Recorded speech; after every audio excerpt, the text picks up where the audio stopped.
अस्सलाम वालेकुम। उम्मीद है आप सब खैरियत से होंगे।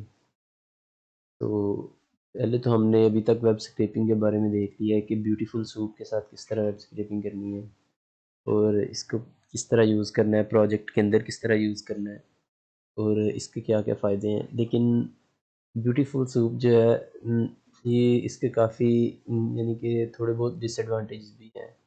तो जो टूल्स यूज़ होते हैं इसके लिए स्क्रैपिंग के लिए, एक तो सेलेनियम यूज़ होता है। सेलेनियम जो है ये तो ऑटोमेशन के लिए भी और टेस्टिंग वगैरह के लिए भी यूज़ होता है। तो ये सेलेनियम एक अलग से काफ़ी बड़ी फ़ील्ड है और ब्यूटीफुल सूप जो है ये यूज़र फ्रेंडली है और इसको सीखना बहुत आसान है। हमने देखा था वीडियोज़ में। लेकिन ये जो इनएफिशिएंट है, अगर आपकी वेबसाइट काफ़ी बड़ी है, ये छोटे-मोटे ब्लॉग वगैरह को उनका डाटा स्क्रैप करने के लिए तो आसानी से यूज़ है। लेकिन अगर ये आपकी वेबसाइट काफ़ी बड़ी है, यानी जिसको आप स्क्रैप करना चाह रहे हैं, जैसे कोई कोई सोशल मीडिया प्लेटफ़ॉर्म है जिसके ऊपर डाटा काफ़ी लार्ज, तो ये बहुत स्लो है वहाँ पर और इनएफिशिएंट है, काफ़ी जगह आ जाती है जहाँ पर ये एक्सेस नहीं करता। तो स्क्रैपी जो है ये एक अलग ब्यूटीफुल सूप एक लाइब्रेरी है और ये एक पूरा फ्रेमवर्क है स्क्रैपी। तो इन दोनों में से जो बेस्ट है वो ये वाला है। जो स्क्रैपी है ये इसलिए बेस्ट है कि ये एफ़िशिएंट भी है और ये फ़ास्ट बहुत है और इसके अंदर ये स्पेशली बनाया ही स्क्रैपिंग के लिए गया है। तो लेकिन ये इसका एक डिसएडवांटेज ये है कि ये यूज़र फ्रेंडली नहीं है, आपको इसके एक्सपाथ को समझना पड़ता है और इसके जो फंक्शंस हैं वो उतने आसान नहीं है जितने ब्यूटीफुल सूट के हैं। लेकिन मैं आपको ये पूरी तरह समझाऊँगा, ये इतना मुश्किल भी नहीं है जितना कहा जाता है, तो आसान ही है। तो इसके लिए हमें एक चीज़ देखनी होगी एक्सपाथ। एक्सपाथ इसके अंदर एक इम्पोर्टेंट है जो इसके अंदर यूज़ होता है स्क्रैपी के अंदर। तो एक्सपाथ एक अपने आप में एक लैंग्वेज है जो आप नोड्स वगैरह को सर्च करने के लिए यूज़ करते हैं। ठीक है? तो एक्सपाथ का मैं आपको एक गाइड है, इधर से मैं आपको पहले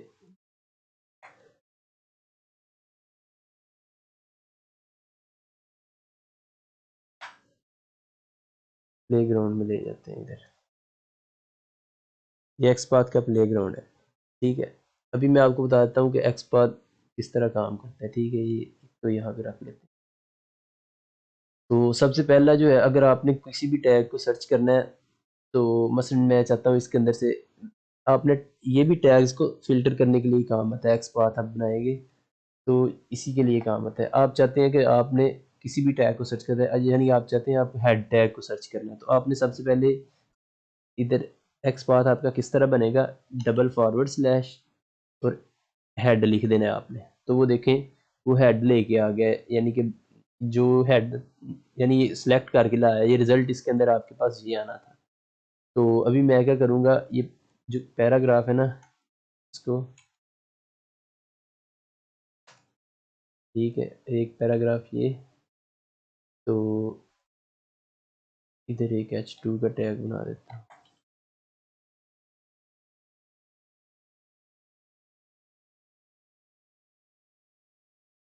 ठीक है, तो अभी मैं चाहता हूँ कि ये हेड हेड तो है, ये आप देखें ये हेड है और आगे अगर आपने हेड का कोई चाइल्ड लेना है, ये हेड के अंदर आप आ गए हैं, अगर आपने इसके आगे चाइल्ड को सर्च करना है तो आपने हेड के आगे एक फॉरवर्ड स्लैश डालनी है और अगले चाइल्ड का नेम लिख देना, टैग का टाइटल है, तो टाइटल लिखा तो उसने मेरे पास हेड के अंदर टाइटल लेके आ गया सर। ठीक है, तो ये तो एक बात होगी।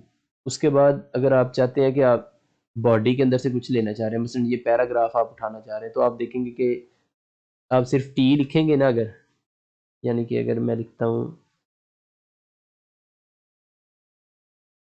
सिर्फ डबल फॉरवर्ड स्लैश पी लिखता हूँ, तो वो सारे पैराग्राफ ले आएगा। यानी कि अगर ये सिर्फ बॉडी के अलावा भी अगर किसी और डिव के अंदर भी पड़े होंगे पैराग्राफ, सारे ले आएगा।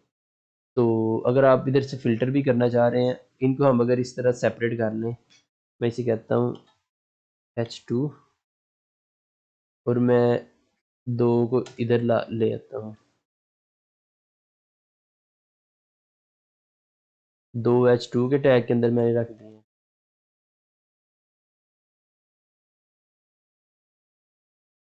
और एक मैंने H3 के टैग के अंदर रख दिया। ठीक है?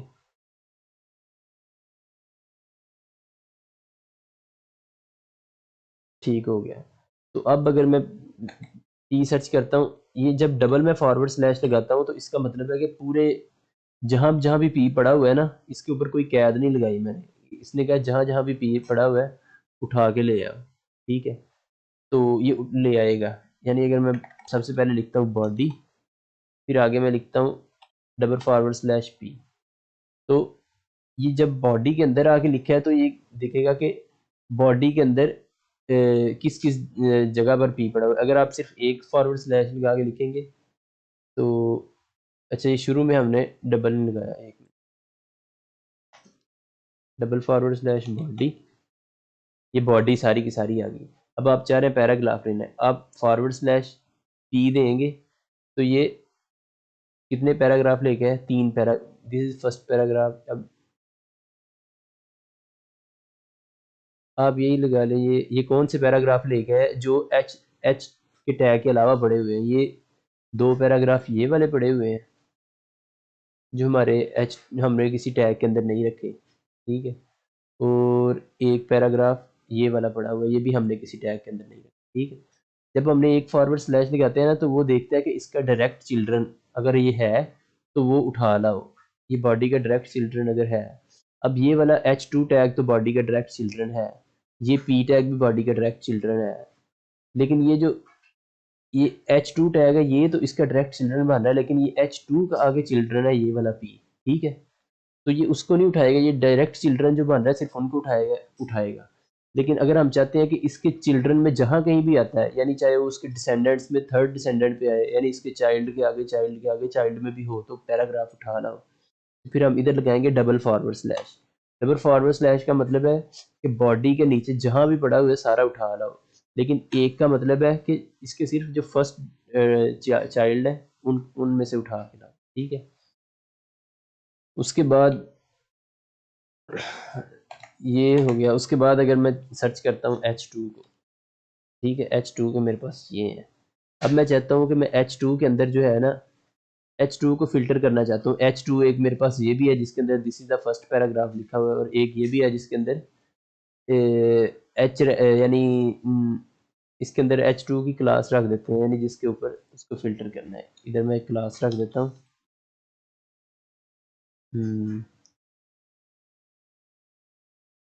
टैग रख देता हूँ क्लास का नेम, ठीक है ना। मैंने क्लास का नेम टैग रख दिया है। तो अभी मैं इसको दोबारा करूँगा तो ये क्लास टैग वाला आ रहा है। मैं चाहता हूँ ये इसको मैं फ़िल्टर करना चाहता हूँ। आप जब भी कहीं वेबसाइट में देखेंगे तो आपको इस तरह के क्लासेस नज़र आएंगी। आप चाहेंगे कि मैं इसको सिर्फ H2 ना हो, उसके साथ ये एक क्लास का नेम भी दूँ ताकि यूनिक हो जाए। तो अगर आपने इस तरह किसी एट्रीब्यूट को, सिर्फ ज़रूरी नहीं है क्लास, अगर इधर कोई आईडी भी लिखी हुई है या कोई भी एट्रीब्यूट इसका लिखा हुआ है, आप उससे उसको सर्च कर सकते हैं। तो आपने इधर स्क्वायर ब्रैकेट लगानी है और अंदर एक ऐट का साइन डालना है। अब आगे आपने एट्रीब्यूट लिख देना है, यानी मैं क्लास से सर्च करना चाहता हूँ, क्लास इक्वल टू, और मैं लिख देता हूँ टैग। अब ये देखिए ये टैग वाली क्लास को उठा के लिया है, ठीक है ना। अगर मैं इधर आईडी होती है इधर किसी की, तो मैं इधर लिख देना था ID is equal to tag, यानी अगर मैं आईडी से सर्च करना चाह रहा हूँ। अगर मैं href एट्रीब्यूट से सर्च करना चाह रहा हूँ तो मैंने वो लिख देना था, ठीक है। अभी क्लास है मेरे पास तो मैं उससे लिखना चाह रहा हूँ। अब ये आ गया। अब इस टैग के अंदर मैं चाहता हूँ कि मेरे पास ये ए वाला आ जाए। ये H2 का टैग है और इसके अंदर चाइल्ड है ए, तो मैं इसके चाइल्ड के अंदर जाना चाह रहा हूँ, तो मैं ऐसे ए करूँगा तो उसका चाइल्ड आ जाएगा, ठीक है। इस चाइल्ड के अंदर अभी अक्सर हमें चाहिए होता है कि जो टेक्स्ट होता है ना, जो ए टैग के अंदर होता है वो चाहिए होता है। अगर किसी का टेक्स्ट लेना है किसी भी ऑब्जेक्ट का, तो आपने क्या करना है, इस तरफ फॉरवर्ड स्लैश करनी है, और ये टेक्स्ट का फंक्शन होता है जिसका भी जिसके भी आगे ये फंक्शन लगाएंगे उसका टेक्स्ट ये उठा के ले आता है, ठीक है। ये देखिए हमने क्या किया, पहले बॉडी देखी, उसके बाद H2 का टैग। H2 के टैग के अंदर हमारे पास सारे H2 के टैग आ गए थे। हमने कहा था नहीं, जिसकी क्लास टैग है वो वाला आए। तो किसी भी एट्रीब्यूट के हिसाब से करना हो तो ऐट का साइन लगाना है और एट्रीब्यूट का नेम और आगे वो लिख देना, ठीक है। हमारे पास फिर ये वाला पूरा टैग आ गया। अब हम चाहते थे कि इसके अंदर जो है ए टैग के अंदर हमने जाना है, इसके अंदर से ए टैग सर्च करो। हमने फॉरवर्ड स्लैश लगाई, ए टैग सर्च किया, वो हमारे पास ये वाला उठा के ले आया इतना हिस्सा। हम चाहते थे अब इसके अंदर से हम टेक्स्ट निकाल लें। जो टेक्स्ट है ये टैग वाइट बाई रह जाते हैं, तो ये टेक्स्ट है, तो ये लिखा तो ये टेक्स्ट ले आया पेज उठा के। लेकिन अगर हम चाहते हैं कि इस अक्सर हमें चाहिए होता है लिंक, किसी वेबसाइट्स का लिंक, इस तरह ए टैग आ गया हमारे पास, उसके अंदर लिंक दिया होता है, तो हम चाहते हैं वो लिंक हमें मिल जाए। तो उस लिंक के लिए ये क्या है, यानी ये तो था एट्रीब्यूट के से सर्च करना। लेकिन अगर हमने एट्रीब्यूट की वैल्यू गेट करनी है तो उसके लिए आपने क्या करना है, मसलन ए है, इसके एट्रीब्यूट की वैल्यू गेट करनी है, तो मैं फॉरवर्ड स्लैश करूंगा, यानी ए के चिल्ड्रन में चला गया। ए के चिल्ड्रन इसके अंदर वाले जो होते हैं ये भी उसके अंदर ही आते हैं। तो इसके आगे मैं ऐड का साइन लगाऊंगा और आगे मैं उसका नाम लिख दूंगा जो मैंने एट्रीब्यूट चाहिए। तो मैंने एच लिख दिया, यानी ए, और आगे फॉरवर्ड स्लैश लगाई, यानी ए के आगे नीचे सर्च करने लगा है अब। तो मैंने आगे एट एच लिखा, उसने कहा एट आ गया, इसका मतलब एट्रीब्यूट की बात आ गई। तो एट्रीब्यूट में गया, मैंने आगे एच का नाम लिख दिया, उसने एच गया और उसकी वैल्यू उठा के लिया। ठीक है। ये बेसिक बेसिक थी। अब हम इसकी प्रैक्टिस करेंगे। ये रेडिट की वेबसाइट है, इसके ऊपर चले जाएंगे। आज हम इसके ऊपर देखेंगे। ठीक है, ठीक हो गया। ये वेबसाइट है। सबसे पहले आपने इंस्पेक्ट एलिमेंट पे चले जाना है। ठीक। और ये आपके पास सारा आ रहा है, यानी कि इधर इंस्पेक्शन आ रही है। आपने इधर आके कंट्रोल एफ करेंगे, जब ये कंट्रोल एफ, तो ये नीचे फिल्टर बाय स्ट्रिंग, सिलेक्टर और एक्स पाथ ये आ गया। ठीक है ना। तो इधर आ जाना है आपने। हमने एक्स पाथ के हिसाब से फिल्टर करने लगे हैं, तो हम वो करेंगे। अब हमें इस पूरी वेबसाइट में क्या चाहिए, मैं चाहता हूँ कि ये जो है ना, ये जितनी भी लोगों ने पोस्टें की हुई हैं, यहाँ पर ये पोस्ट की हुई है ना सारी, मैं चाहता हूँ इन सब के नेम आ जाए मेरे पास। यानी ये प्रमोटेड इसका लिखा हुआ है, इधर आर फॉरवर्ड स्लैश पॉलिटिक्स लिखा हुआ है, यानी ये वाला जो है ना आर फॉरवर्ड स्लैश ये ट्रैशी लिखा हुआ है, ये आ जाए। और उसने पहले यही सिर्फ ये वाला गेट कर लिया। मुझे उन सब के नेम चाहिए जिसने यानी आज पोस्ट की है, ये इस तरह का कोई भी अगर आपकी डिमांड हो। तो सबसे पहले इस पे इंस्पेक्ट करेंगे और इसको देख लेंगे कि ये किसके अंदर आ रहा है। इसके अंदर आ रहा है, इस डिव के अंदर आ रहा है, ये पूरी डिव है। इस डिव को मज़ीद ओपन करेंगे तो ये वाली डिव जो है ये हमारे उस हिस्से को कवर कर रही है जिसको हम इंस्पेक्ट करना चाह रहे हैं। ठीक है ना। ये वाले हिस्से को इंस्पेक्ट करना चाह रहे हैं, तो ये डिव जो है ये उस हिस्से को कवर कर रही है। इस डिव को मज़ीद एक्सपेंड कर लेंगे। अब हमें R forward slash N B A चाहिए, ये वाला हिस्सा जो है ना, ये वाला चाहिए R forward slash N B, यानी जिसने भी नेम लिखा है या इसका जो भी नेम है। पोस्टेड बाय यू बाय जूरियस, ये भी गेट कर लेंगे, लेकिन अभी हम वो वाला गेट करते हैं। ये आया। फिर आगे देखा कि सिर्फ उतने हिस्से को कौन सा कवर कर रहा है। इसके अंदर आगे आप इसको एक्सपेंड करके देख लें कि ये लिखा हुआ है आर बाय एन बी। ठीक है। यानी ये इस वेब, ये यानी कि इसके इस पेज से इन्होंने पोस्ट ली हुई है। तो हमें ये वाला चाहिए। तो हम क्या करेंगे, ये ए टैग है, इसके ऊपर जो डिव टैग है ना, हम इसको पकड़ लेते हैं। मैं कहता हूँ ये इसके हिसाब से मैंने सर्च करना है। ठीक है। मैं इधर लिखता हूँ फॉरवर्ड स्लैश डिव। ठीक है। अब डिव, उसके बाद इसकी मैं आगे क्लास लिखनी चाह रहा हूँ। वो जो क्लास लिखी हुई थी वो घूम गया, इसको दोबारा इधर इधर से ला के पकड़ लेते हैं। इस हिसाब से मैं सर्च करना चाह रहा था ना।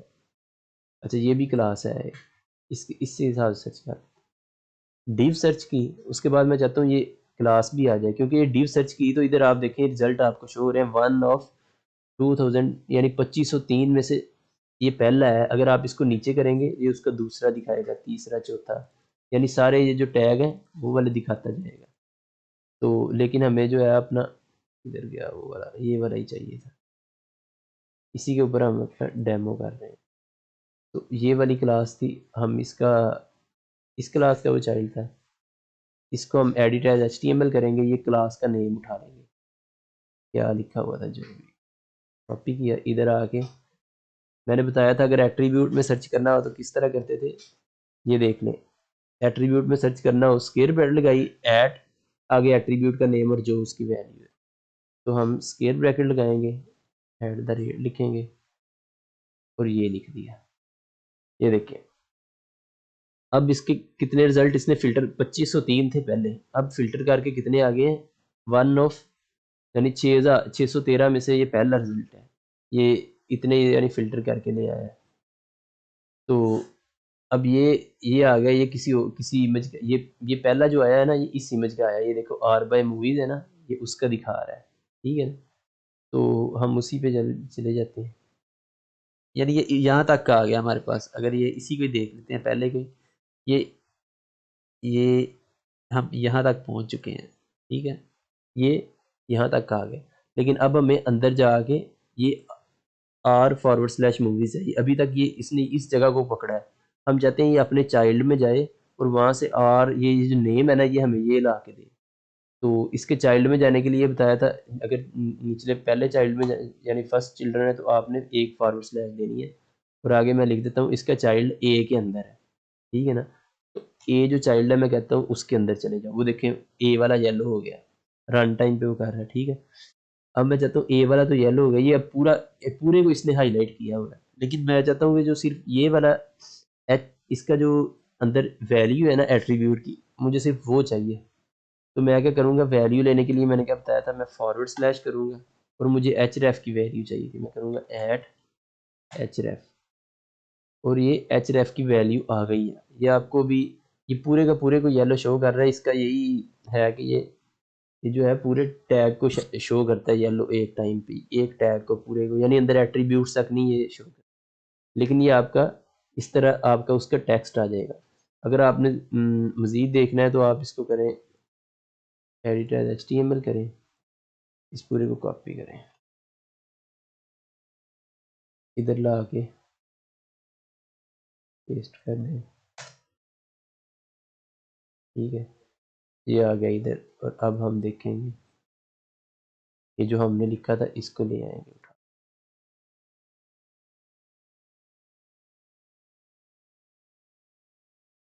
ये देखें, ये आर फॉरवर्ड स्लैश मूवीज, यानी हमने सही लिखा था, वो उसका टेक्स्ट उठा के ला रहा है, ठीक है। अब ये 613 जो है, ये उन सब का, अच्छा ये एक मिनट,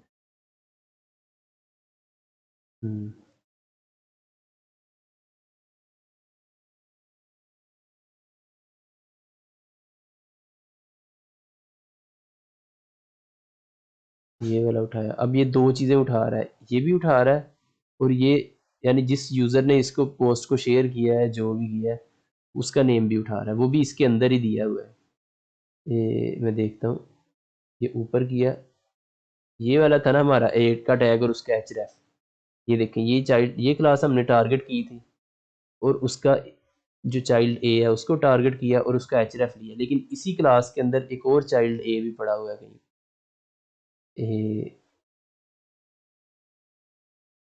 डिव क्लास, अच्छा, ये क्लास का नेम भी सेम ही है ये दोनों का ना। ये क्लास का नेम देखें, यानी इस क्लास का नेम और इस क्लास का नेम, दोनों का नेम सेम है। ये टू से शुरू हो रहा है, अंडरस्कोर टू से, और जी पे ख़त्म हो रहा है। और इसका भी देखें, अंडरस्कोर टू पे ख़त्म हो रहा है और जी पे शो हो रहा है। यानी इसने क्या किया हुआ है, ये वाला जो हिस्सा है इसको और इसको दोनों को एक ही क्लास के अंदर रखा हुआ है, ठीक है ना। दोनों को एक ही क्लास दी हुई है। आप ये देखें, इसको देखें, ये R forward slash ask credit, ये आ गया। और इसको देखें तो इधर भी देखें, साथ ये इसको हाईलाइट कर रहा है, वो देखें यू चिकन, और ये जो ये लिखा हुआ है, वो ये लिखा हुआ है यू चिकन नगट, जो भी लिखा हुआ है इसका,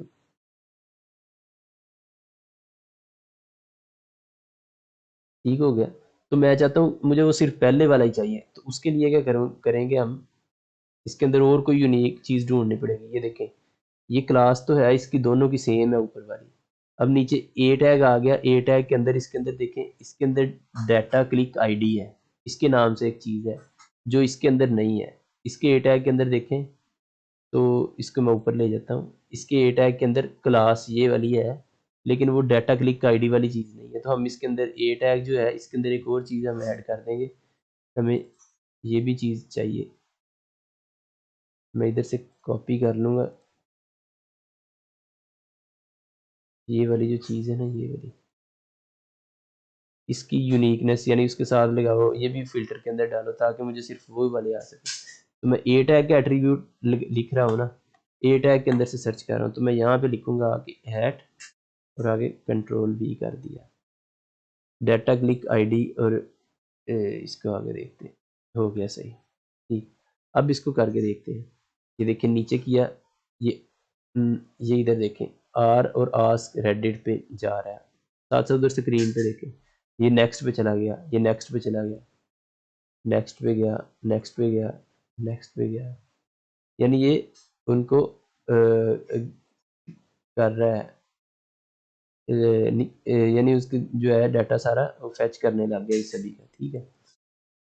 तो इस तरह जो है आप इसको यूज़ कर सकते हैं एक्स पाथ को, ठीक है। ये मैंने अभी सिर्फ बताया ताकि आप जो है ये आइडिया हो जाए किस तरह करना है। अगर आप इनकी इमेजेस जो है इन सब की, वो सब की निकालना चाह रहे हैं, तो इस इमेज का देख लें। ये इमेज है, इसकी कौन सी है, एक और इसकी एग्जांपल कर लेते हैं, फिर पास करते हैं। ये क्या डिव क्लास है, तो इधर हम लिखेंगे फॉरवर्ड स्लैश डिव, और उसको किस हिसाब से हमने चाहते हैं फ़िल्टर करना, ये क्लास के नेम से, ठीक है ना। ये क्लास का नेम है, और इसके अंदर इमेज का किधर बताया हुआ है, इमेज का टैग ये पड़ा हुआ है, ठीक है। तो अगर हम इसके हिसाब से सर्च करें, नहीं ये जो है नेक्स्ट इमेज को भी देखना पड़ेगा, इससे ही सर्च कर लेते हैं। ये जब भी आपने करना है ना, अपने दो के साथ कंपैरिजन करना है। ये किया, ये देखें, इसके ऊपर, इसके ऊपर कौन सी डिव थी, ये वाली डिव है, और ये क्लास है अंडरस्कोर 30 से शुरू हो रही है, के पे ख़त्म हो रही है, इमेज वाली, इमेज के लिए। ये भी इमेज है, इसको भी देख लेते हैं। ये ये डिव की क्लास, यानी अंडरस्कोर 30 से ख़त्म हो रही है, और ये इस पे ख़त्म हो रही है, यानी ये हम सही क्लास पे पहुंचे हैं, ठीक है। तो इस तरह करेंगे, इसको एडिट एज HTML करेंगे, हम कहेंगे इस क्लास के साथ इसको फ़िल्टर करो, ठीक है।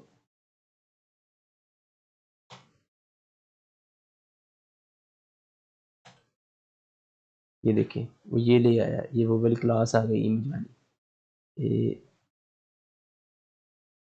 यानी ये क्लास के अंदर, इस डिव के अंदर इमेज का टैग है, ठीक है। तो इसके अंदर जो फर्स्ट चाइल्ड है ना डिव, उसके अंदर है इमेज का टैग, ठीक है।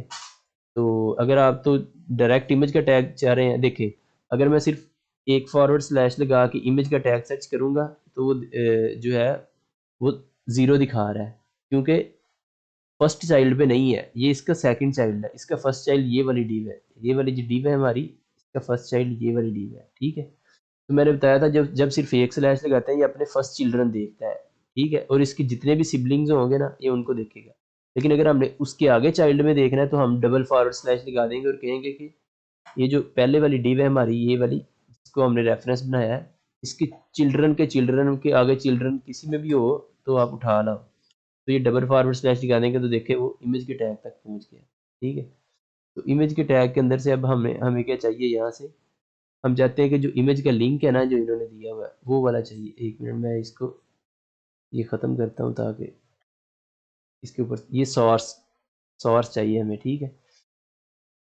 तो इमेज के टैग के अंदर से सोर्स ले लेंगे, इमेज का टैग लिखेंगे, और आगे फॉरवर्ड स्लैश देंगे, और आगे एट सोर्स, ठीक है। और ये हमें सोर्स ला के दे देगा। तो इसको भी चेक करने के लिए अगर आप, दिखाता हूँ, ये पूरे को कॉपी करना पड़ेगा,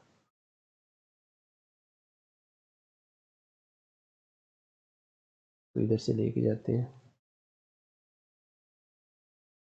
ये जब उधर प्रोजेक्ट के अंदर कर रहे होंगे तब जो है ना, तब तो उधर रन टाइम पता चल जाएगा। आज मैं इसलिए यहाँ पे करके दिखा रहा हूँ, ताकि पता चल जाएगा आंसर जो है हमारा सही आ रहा है। आपने भी इसकी प्रैक्टिस करनी हुई तो इधर आके कर ली, ठीक है। डीप क्लास,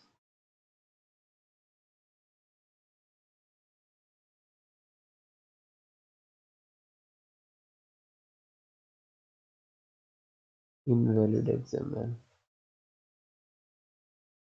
अच्छा इसके अंदर स्टाइलिंग यूज हुई है, इसका ख़त्म कर देते, क्योंकि ये एक्सएमएल फॉर्मेट को सपोर्ट कर रहा है ना, तो और भी इधर चीज़ें तो स्टाइलिंग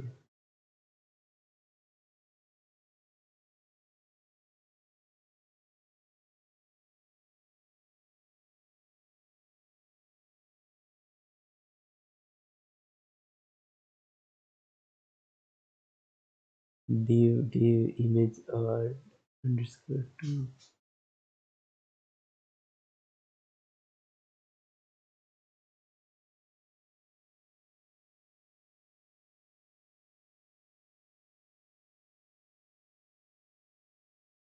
ये असल में ये एक्सपाथ जो होता है ना ये एक्सएमएल डॉक्यूमेंट्स के लिए होता है, तो हम जो है एचटीएमएल के डॉक्यूमेंट के ऊपर कर रहे हैं तो इसलिए ये थोड़ा बहुत जो है मसला आ जाता है। लेकिन जब हम इसको कर रहे होंगे ना अपने प्रोजेक्ट के अंदर तो तब जो है ये नहीं होगा। अब यहाँ हम एक्सपाथ के थ्रू सर्च कर रहे हैं तो यहाँ पे ये उस चीज़ को उठा के लेके आ रहे हैं, यानी अभी आपको सोर्स मिल रहा है, आप ये समझ लें। और अगर आप इधर सोर्स की जगह पे आर्ट लिख देते हैं तो ये आपको एट्रीब्यूट आर्ट उठा के ले देगा कि इमेज का कौन सा। तो आपको जब इस तरह इमेज का सोर्स मिल जाएगा, मसलन ये वाला मिला है सोर्स, और इस तरह निचली इमेज का किधर गया था हमारे पास, ये वाला आया ना, तो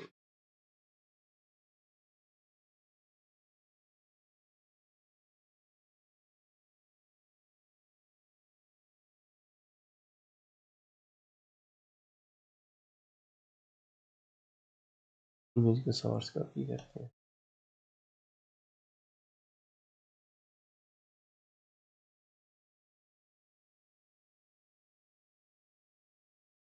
ये जो 403 है ना, इसका मतलब होता है कि एक्सेस डिनाइड, यानी वो आपको उस तक एक्सेस नहीं है, उन्हीं को ही है।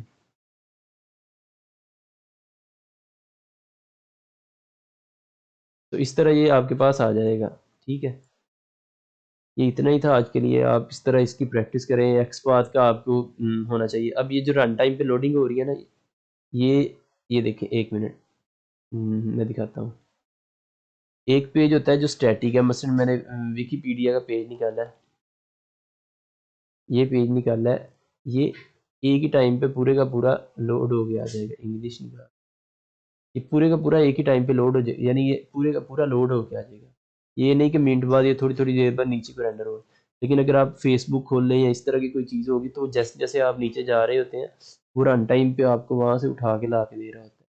तो जो इस तरह एक ही टाइम पे आ जाए डाटा, उसको आप निकाल सकते हैं। लेकिन जो रन टाइम पे वेबसाइट से आ रहा होता है उसको, वो तो इंसान तो इस तरह अंगूठे से ऊपर करके तो उसको देख लेता है, तो उसको पता चल जाता है कि थोड़ी देर वेट करने आगे चल जाना। लेकिन जो कंप्यूटर का सॉफ्टवेयर होगा उसने तो एक ही मिनट के अंदर ही यानी पूरी को एक्सट्रैक्ट करना होता है। तो उसको वही नज़र आएंगी जो इधर सामने होंगी। अभी मैं इसके एंड पे जाऊंगा ना, तो ये देखिए नीचे वाली अभी लोड होके आनी है, अभी रन टाइम पे आएगी, अभी नहीं आएगी, ये रन टाइम पे आई है। तो अगर इसने जब एक्सट्रैक्ट करना है, इसने सिर्फ यहाँ तक ही आना है, जो नीचे वाली रन टाइम पे आएंगी वो नहीं ये एक्सट्रैक्ट कर सकेगा। तो इसके लिए भी ये स्क्रैपी जो है इसके लिए यूज़ हो जाता है। ये जो हम अभी स्क्रैपी आगे सीखेंगे, जो ब्यूटीफुल सूप है वो तो बिल्कुल ही नाकाम है ना इसके लिए, जो डायनामिक लोडिंग के लिए। तो स्क्रैपी के अंदर इसकी ऑप्शन होती है, यानी थोड़ी सी मेहनत करनी पड़ती है, तो उससे हो जाता है। चलिए ठीक है, मैं इसका ये जो है, ये वाला जो है, ये मैंने बनाया था कि अगर आप यानी अगर टैग को गेट करना है किस तरह, अगर उसकी वैल्यू, तो ये जो छोटा सा डॉक्यूमेंट है ये भी मैं इसके नीचे पोस्ट कर दूँगा। Thank you very much.